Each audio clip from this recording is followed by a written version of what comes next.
Hello everybody, and welcome to episode 17 of Let's Play Battlefield Vietnam. We're back to fighting as the Viet Cong today, and we're going to face a concentrated American assault with the aim of flushing us out from the villages of South Vietnam. Operation Irving is what they've decided to dub it, but we can quite certainly say that it's going to be an operational failure. And I'm so confident in this that I'm going to bust out the DP-28. A Soviet machine gun that's about 30 years old, at the very least, if not even older, and I'm going to utilize it against the Americans.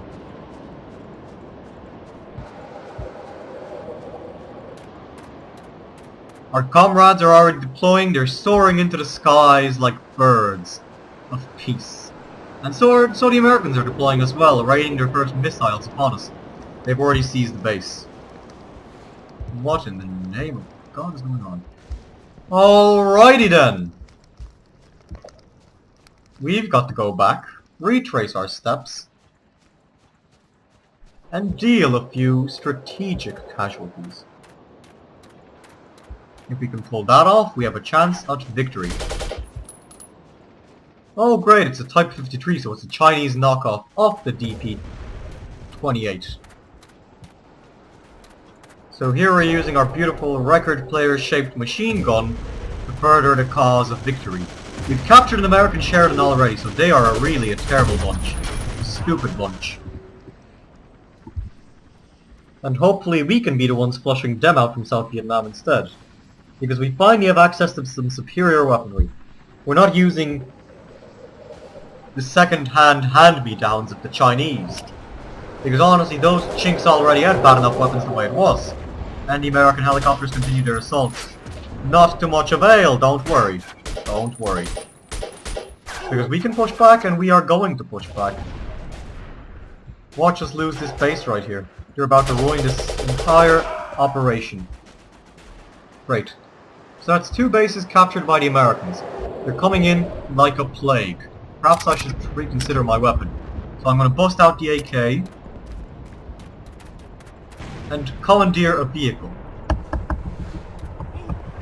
If I can.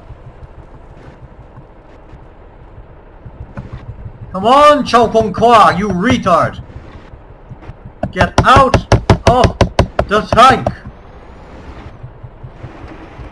Bro! Bro! Don't be stupid, bro. And in the meantime, the Americans have flanked us. Their operation is actually going rather successfully, and I don't like this. So we need to recapture the courtyard. Because now the Americans have us fucked on both sides. It's turning into a three-way where the Americans are two parts of it. And I can't permit that to continue, because they now outnumber us base-wise. Not for long, though. Not for long. We're gonna show these doughboys how we do shit down in the liberated zones of the Republic of Vietnam. So we've recaptured our first base. We now stand a chance of holding off the Americans. This despite their helicopter overflights. We have our jets. Wait, those are their jets. Fuck's sake. No explosives beside a couple of grenades. But we did this bridge. We can hold them on the bridge. Our T-54 is on the verge of getting knocked out. The Americans hold the temple quite decisively.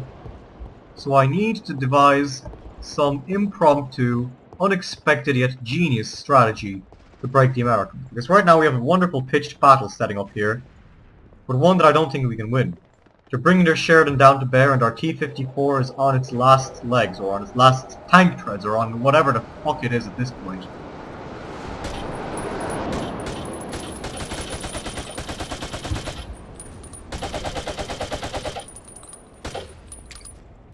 It does, however, look like we're about to win in this pitched battle. We're going to push the Americans right up the hill again. And then they're going to push us down, and they're going to follow us, and it's going to be to and fro, because there's really no other way to do it at this point. The Americans are bombing us to devastating effect. Napalm! Beautiful! At least we're on it, not in it. You know, we're standing outside the fire. How's that song again? Standing outside the fire, standing outside the fire. We took out their tanks, but there's still too many Yanks. We're standing outside the fire. My voice is tired, so don't you go around criticizing me. However, the Viet Cong are not tired, and we're gonna keep going. We're gonna parody American country songs as long as we can. Credit to the good old Garth Brooks.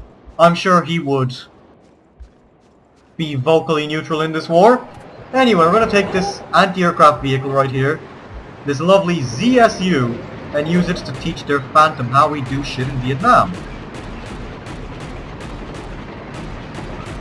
Except that we aren't even dealing any damage, so I'd be better off just taking the driver's seat and using this beautiful vehicle to launch a devastating attack. If we can make it across the bridge, we'll be lucky. Because now we've left the frying pan and we're going into the fire. That might just be the episode title since that's what's effectively been done. We've gone from the relatively secure victories of the North Vietnamese army to these rather closer fought battles as the Viet Cong. And meanwhile the Americans are using traps against us. They're trying to send down those big old logs with spikes that we'd set up to try and trap them. And they're using them against us. Which is just sad. It's sad and we know. I'd sing that song too, but I don't really know the lyrics. Somebody please post the lyrics to Sad by our good old friend Jasse Onofray aka XXX Tentacion, if you have the time. They would be extremely welcome, and I'd sub to your channel, if anything, if you do post them. So if that's enough of an incentive, go ahead. If it's not, I don't know what will incentivize you, because you are a greedy motherfucker. In the meantime, we've captured a beautiful Sheridan, and in this interval, we're going to use it, we're going to apply it. This is applied Sheridan usage right here, it's no longer theoretical. We're going to use it to kill Jeff. His name's Jeff. My name's the Nerd Gamer. But you can all refer to me as your undoing. Oh shit, oh fuck. The American fights continue. They're standing against us rather strongly, if anything. Stronger than I expected. So it is key for us to retaliate. Fortunately, we've busted out the old RPG right on time because they've captured one of our anti-aircraft ZSUs. We've set it on fire though. He's doomed. There we go. Good old Andrew Brewer. I don't know what he's brewing, but it certainly isn't victory. Doesn't smell like it anyway. It smells like fear. Like pissed and shitted and farted pants or whatever they are. Anyhow, it's clear that the Americans are afraid of us, and that we are on the verge of a great victory against them in this operation, as yet another American attempt to undermine the Viet Cong leads to failure. I'm wondering how the hell the AI is able to trigger those traps but I haven't. There must be some kind of special method.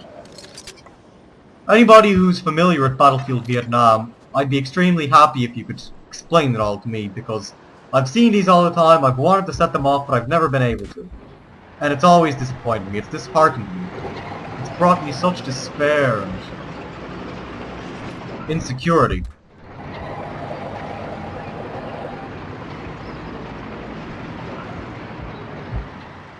Now, in the spirit of the fallen comrades and of everybody who has died in combat in the name of liberty, we will continue to press onwards. Honorable mention, of course, once more to good friend XXX. He's with us in spirit right now. It's the guiding spirit of Jah that brings victory to the Vietnamese People's Revolution. Because now we begin to teach these Americans a thing or two about savage combat. And no, just a simple savage, not the musical kind. Because I made enough musical references already. Like seriously, otherwise I'm going to start going on about people asking me about my 12 MiG hangar when I've only got 6 MiGs. What's up with that? But that's not for me to talk about right here, because I just got gassed to death. Now I can empathize with a couple of these American soldiers of Jewish descent. Excuse me, I wasn't supposed to say that. Back into combat though, because I need to keep this up.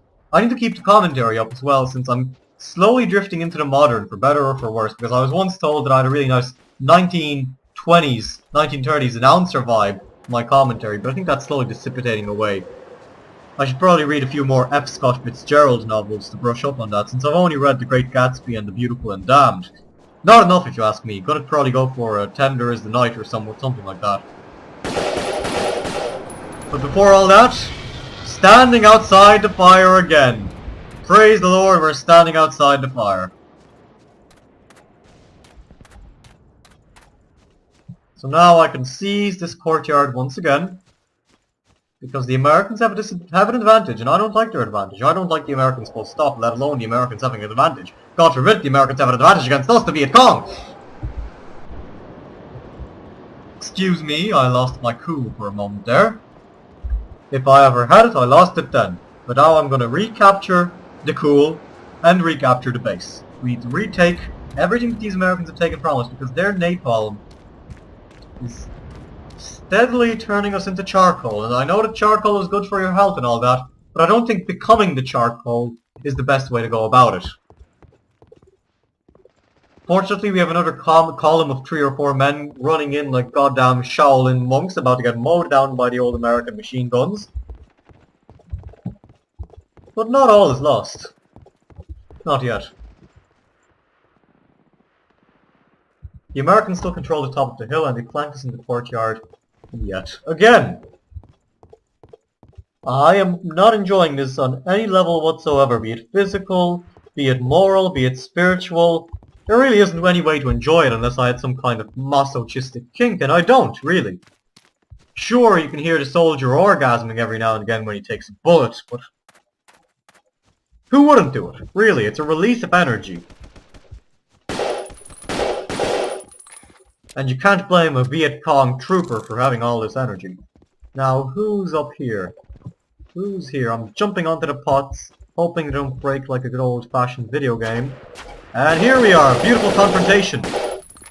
We'll take that, Roger Lewis, take that. There we go, I 360'd your motherfucking black ass. You got what you deserved. You hear me?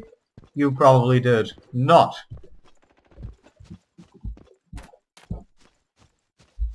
So now, with the Americans on the verge of defeat, on the verge of desolation, we can continue our attack against them. We've captured the hilltop. And now victory is imminent.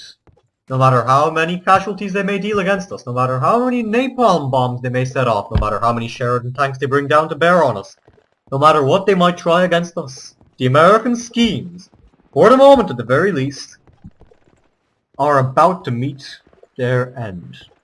October 1966 won't be a good month for the Americans. It'll be just like May, just like July, just like every other month of this year so far. A month of hideous defeat.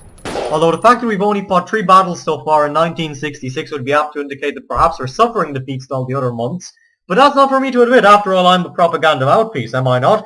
So we'll digress from that and get back to what's important. The fact that we've won a minor, however I will say major victory against this operation by the Americans. Operation Irving, as they've named it. We've brought it to a standstill. The Viet Cong are as strong as ever in the villages of South Vietnam. We are strong, we are resolute, and we are going to continue to come out on top through our loyalty to the cause of great liberation. If you yourself wish to support this great liberation, you don't have to give us a single cent, you don't have to give us a single Vietnamese dong. All you have to do is leave a like and a comment and to subscribe to my channel. You already know what to do, in fact. So I'm just going to say this. I've been the Nerd Gamer, and thank you very much for watching Battlefield Vietnam. Goodbye for today.